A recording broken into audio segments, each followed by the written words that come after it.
Hola, soy Jesús Nieto Martínez, bienvenidos. Vamos a continuar con nuestro curso de matemáticas discretas. Hoy vamos a hablar de grafos, pero antes vamos a mencionar lo que hicimos en el video anterior. Hablamos de números de Stirling de segundo tipo, números que denotamos con S de NM y sirven para calcular la cantidad de maneras en que se puede partir en M pedazos un conjunto que tenga n elementos. Demostramos algunas propiedades de esos números e hicimos la demostración de que se puede construir un triángulo tipo triángulo de Pascal para construir los números de Stirling de segundo tipo. Con ese tema cerramos la parte de conteo, la parte de combinatoria en este curso. Vamos a pasar a la parte de teoría de grafos con una pequeña introducción a la teoría de grafos, tema que no puede faltar en un curso de matemáticas discretas. Comenzamos con un problema muy conocido, un problema famoso, un problema muy popular, y es el siguiente. En un conjunto de 6 personas, ¿será verdad o no que habrán 3 personas que o bien se conocen todos o bien son todos desconocidos? Vamos a analizar ese problema y veremos que la forma en la que uno razona, por lo general, para resolver este problema, va a dar pie a la definición de conceptos interesantes que nos van a llevar a la teoría de grafos. La forma más usual de resolver este problema es graficar a las personas que están en la reunión como puntos o como estos dibujos que estamos colocando acá, una especie de nodos de una red, y en esa red los nodos estarán conectados dependiendo de si se conocen o no, y la forma en la que vamos a conectarlos son con líneas que van a estar coloreadas, con un color si se conocen, con otro color si no se conocen. Si tú te fijas en uno de los miembros de la reunión, uno de los vértices, uno de los nodos,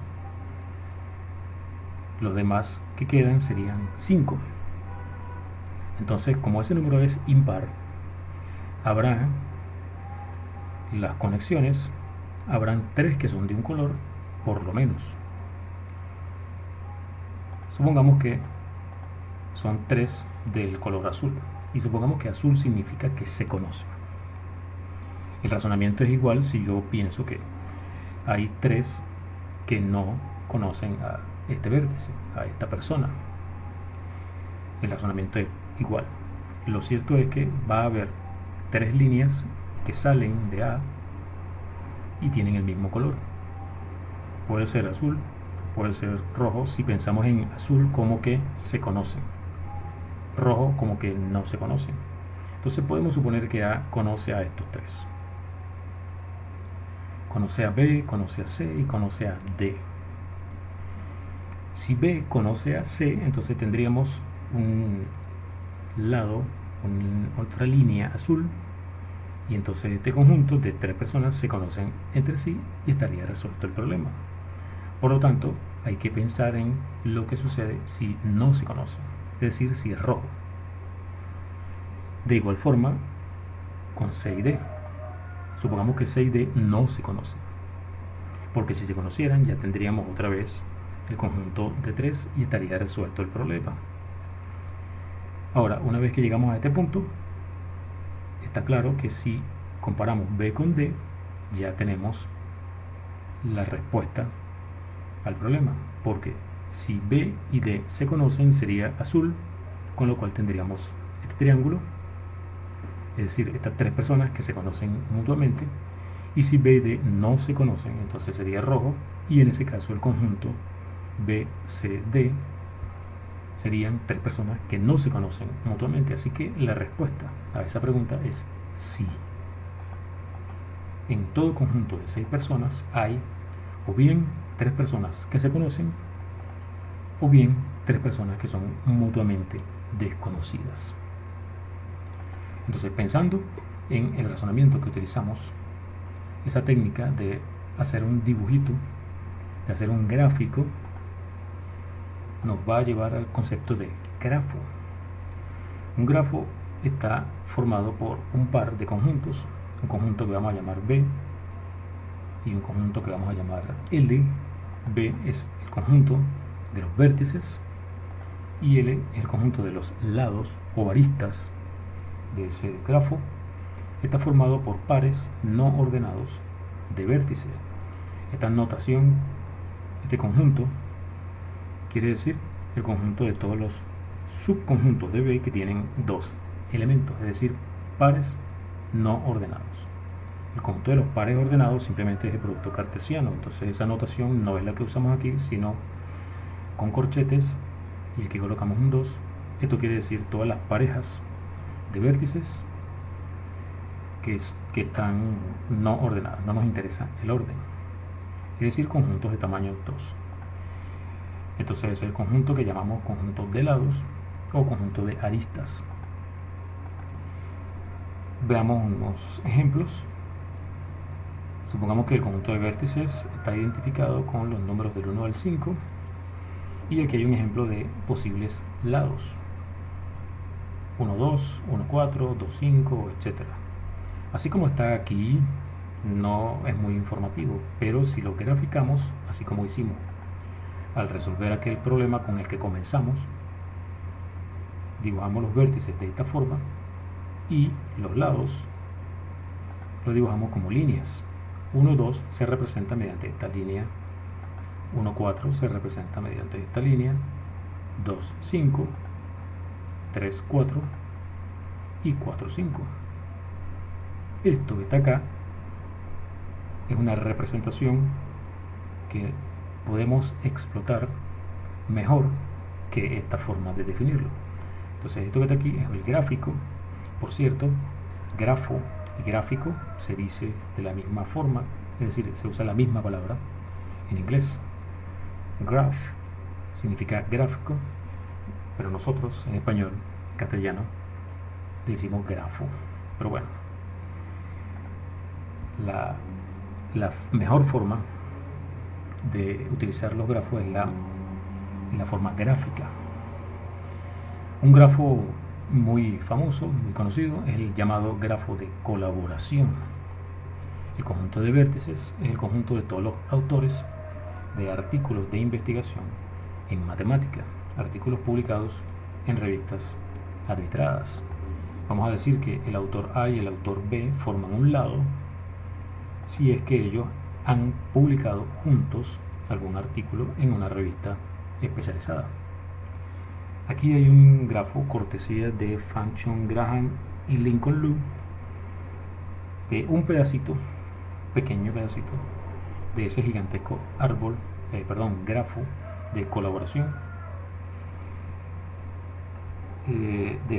corresponde al año 2002. Para entender de qué pedacito estamos hablando, es importante hablar del famoso número de Erdos. ¿Qué es el número de Erdos? Bueno, primero hablemos un poquito de quién es Erdos. Erdos, si no lo conoces todavía, es un monstruo de la matemática. Si estudias matemática discreta, tienes que conocerlo en algún momento. Ha producido muchísimo en diferentes áreas de la matemática, pero principalmente se destaca en matemáticas discretas.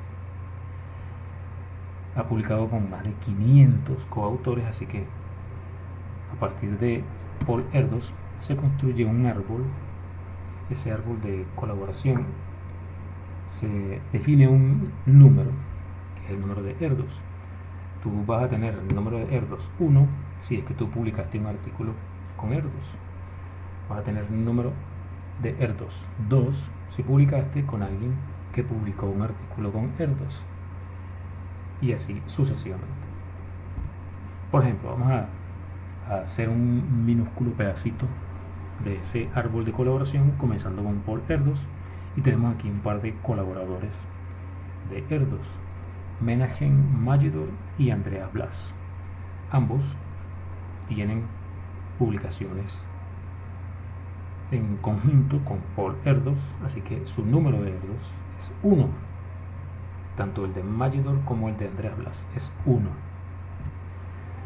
Arthur Apter y Natasha Dobrinen respectivamente han publicado con Magidor y con Andreas Blas, así que su número de Erdos es 2. Aquí tenemos un par de venezolanos. Carlos Di Prisco y José Gregorio Mijares han publicado, bueno, como se ve aquí, han publicado juntos, y esta indica que Di Prisco publicó con Apter, esta indica que José Gregorio Mijares publicó con Natasha Dobrinen. Así que el número de Erdos de el profesor José Gregorio Mijares es 3, así como el de Carlos Di Prisco, que es 3. Y aquí está un amigo que ha publicado tanto con el profesor Carlos Di Prisco como con el profesor José Gregorio Mijares, por lo tanto su número de Erdos es 4. Y aquí está un estudiante mío del año 2014 con quien publicamos un artículo en el año 2017, así que su número de Erdos sería 5, y así sucesivamente. Entonces, de esta manera se define lo que es el número de Erdos de un autor de artículos de investigación en matemática, y de esa manera se define el número de Erdos en el árbol de colaboración. Volvamos entonces a esto que hablábamos aquí. Aquí lo que se visualiza es el pedazo del grafo que corresponde a los autores que tienen número de Erdos a lo sumo 2. O sea, con esos autores se tiene esta enorme maraña de conexiones. Solamente los que tienen número de Erdos a lo sumo 2, y eso para el año 2002. O sea que está bastante desactualizado. Esta es una imagen que puedes encontrar en la red y está hecha por Fan Chung Graham y Lincoln Lu. Bien, entonces continuemos. Ya hablamos del número de Erdos. Otros grafos que son importantes son los llamados grafos completos, que es uno de los casos extremos. Digamos que el grafo tiene n vértices y que todos los vértices están conectados entre sí. Es decir, el conjunto de los lados es todo el conjunto de pares no ordenados de vértices. Entonces, la notación que se utiliza es K sub n. K sub n denota el grafo completo de n vértices. Por ejemplo, si n vale 4, el grafo tiene 4 vértices y todos los vértices están conectados entre sí. Este es el gráfico o el grafo completo K4. K3 sería un triángulo, K2 serían dos nodos conectados, y así sucesivamente. Entonces, utilizando la terminología de grafos completos, etcétera, podemos enunciar el resultado obtenido a partir del problema que resolvimos hace unos momentos.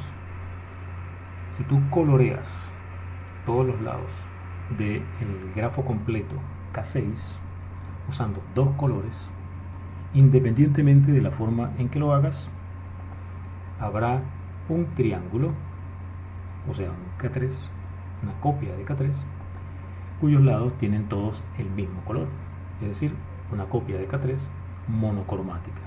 Entonces, utilizando la terminología de grafos, el resultado obtenido en aquel problema se puede enunciar de esta forma, en términos de coloraciones, en términos de grafos completos.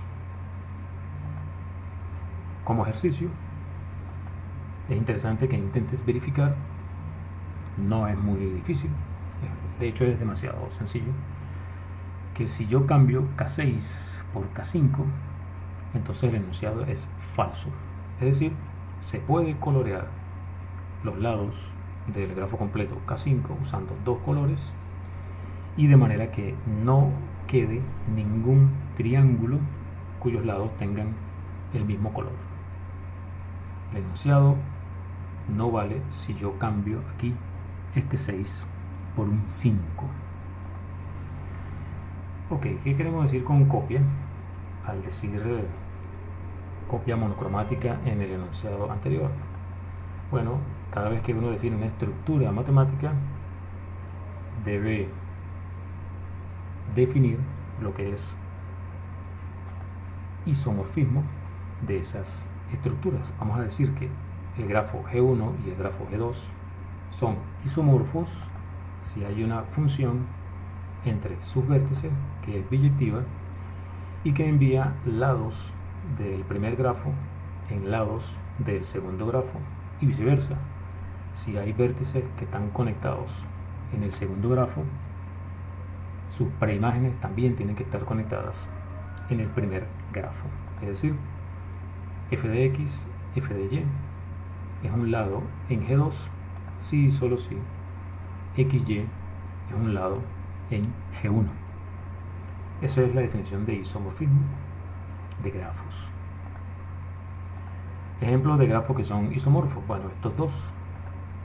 Vamos a definir una función que es biyectiva de aquí para acá y que envíe lados de aquí en lados de acá y viceversa. Los lados que están conectados aquí tienen que estar conectadas sus preimágenes acá.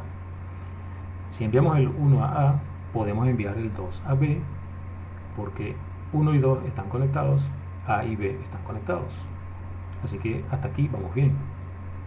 Para el 3 ya no podemos hacer C. ¿Por qué?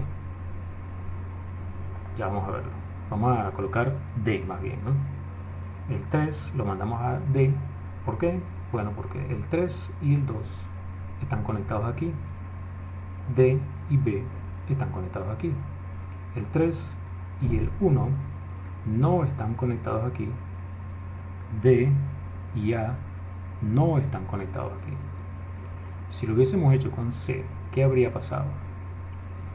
Tendríamos C con A conectados, pero 3 con 1 no conectados, así que no podía ser f de 3 igual a C. En cambio con D sí funciona. Por último, como ya no nos quedan más alternativas, f de 4 tendría que ser C. Hay que verificar que se cumplen las condiciones, es decir, el 4 con el 3 como están conectados aquí, C con el D también están conectados acá. El 4 con el 2 están conectados aquí, C con B están conectados aquí. El 4 con el 1 están conectados aquí, C con A está conectado aquí. Así que esto es un isomorfismo. Este análisis que hicimos aquí, fíjate que es importante que como el 2 está conectado con 3 vértices aquí, su imagen tiene que ser un vértice que esté conectado con 3 vértices más, por ejemplo el C, o podría ser también el B. Eso nos lleva al concepto de grado de un vértice. En un grafo en general, si tienes un vértice X, el grado de ese vértice es la cantidad de vértices que están conectados con ese lado. Lo denotamos con la letra delta y podemos hacer entonces la siguiente observación basados en el análisis que hicimos con respecto a isomorfismos. Si G1 y G2 son grafos isomorfos y X es un vértice del primer grafo, entonces el grado de ese vértice tiene que ser igual al grado de la imagen de ese vértice por F, si F es el nombre que le ponemos a un isomorfismo que haya entre G1 y G2. Vamos a terminar con este problema que nos va a dar un par de resultados más sobre la teoría de grafos. Tenemos una reunión en la que las personas que asisten se saludan estrechando sus manos. Esto se conoce como el problema de los handshakes. Si X es el conjunto de las personas que asisten y saludan a una cantidad impar de personas, ¿qué podemos decir de la cantidad de personas que hay en ese conjunto X? Por supuesto que vamos a utilizar grafos para resolver este problema. Llamemos B al conjunto de asistentes. Estos van a ser los vértices y los lados van a ser las parejas de personas que se saludan, los handshakes. Si tú sumas todos los grados de los vértices, esa suma puedes separarla evidentemente en los sumandos impares y los sumandos pares. Recuerda que X definía todos los vértices cuyo grado era un número impar. Así que aquí están los sumandos impares y aquí están los sumandos pares. Uno de los resultados más importantes es que esta suma, es exactamente el doble de la cantidad de lados. ¿Por qué? Un lado, que es de la forma XY, se cuenta en este cálculo dos veces. Una vez la cuenta el grado de X y otra vez lo cuenta el grado de Y. Es decir, que cada lado va a aparecer dos veces contado en esta suma. Por lo tanto, el total es el doble de todos los lados. Así que al resolver en esta ecuación para este sumando, obtenemos que sería esta parte que nos da el doble del cardinal de L menos esta parte que son los sumandos pares. Así que esto es un número par, esto es un número par, por lo tanto esto es un número par. El cardinal de X es un número par. ¿Qué es lo que estamos diciendo entonces?